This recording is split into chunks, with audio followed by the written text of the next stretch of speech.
Okay, actually, I'm gonna switch gears. We'll come back to this question in a minute, but that leads me to this question about crypto that Benjamin writes in. He says, in 2007 at the USC Law School, Charlie said, "I'm not entitled to have an opinion on this subject unless I can state the arguments against my position better than the people who are supporting it." The question is, does this also apply to your Wall Street Journal article on banning cryptocurrencies? And if yes, would you care to share the arguments against your position? Well, I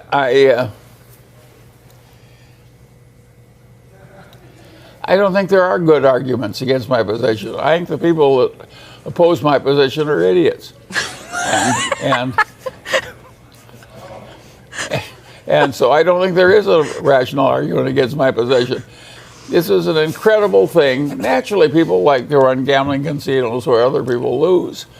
And the people who invented this crypto crapo, which is my name for it, and sometimes I call it crypto crapo, and sometimes I call it, well, crypto shit. And it's just ridiculous that anybody would buy this stuff. And it isn't. You can think of hardly nothing on earth that has done more good to the human race than currency, national currencies. They were absolutely required to turn man from a goddamn successful ape into modern successful humans in human civilization. Because it enabled all these convenient exchanges. So if somebody says, I'm going to create something that sort of replaces the national currency, it's like saying I'm going to replace the national air. You know, it's asinine. It isn't even slightly stupid. It's massively stupid. And of course, it's very dangerous. And of course, the governments were totally wrong to permit it. And of course, I'm not proud of my country for allowing this crap, what I call the crypto shit.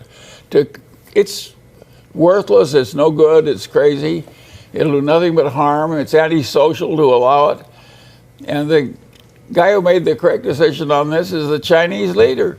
The Chinese leader took one look at crypto shit and he says, not in my China. And boom, well, there isn't any crypto shit in China.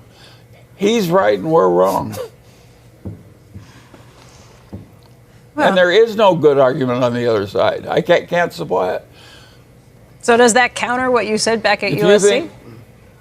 That you shouldn't have a position unless you can counter? No, it isn't counter. I do think you ought to be able to state on a lot of issues. You ought to be, how big should the social safety net be? That's a place where reasonable minds can disagree.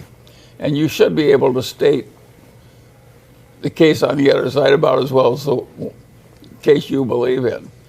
But when you're dealing with something as awful as crypto shit, it's just unspeakable. It's an absolute horror, and I'm ashamed of my country that so many people believe in this kind of crap and that the government allows it to exist. It is totally, absolutely crazy, stupid gambling with enormous house odds for the people on the other side. And they cheat in addition to cheating in the betting. And it's just crazy. So that is something, there's only one correct answer for intelligent people there, is just totally avoid it. And avoid all the people that are promoting it. How do you feel about the gambling that took place at the Super Bowl and surrounding that and the legalized gambling taking place in this country at this point? Well, it's not as bad as crypto shit. I don't think there's much harm in betting a modest amount you can afford on a Super Bowl game. That strikes me as pretty, particularly if you do it with a friend and not with a bookie. So I don't have the same feeling. I obviously don't think you should have a gambling compulsion to run around betting against odds. If you take all the money that I have bet against odds in my whole life, I don't think it's more than a few $1,000s.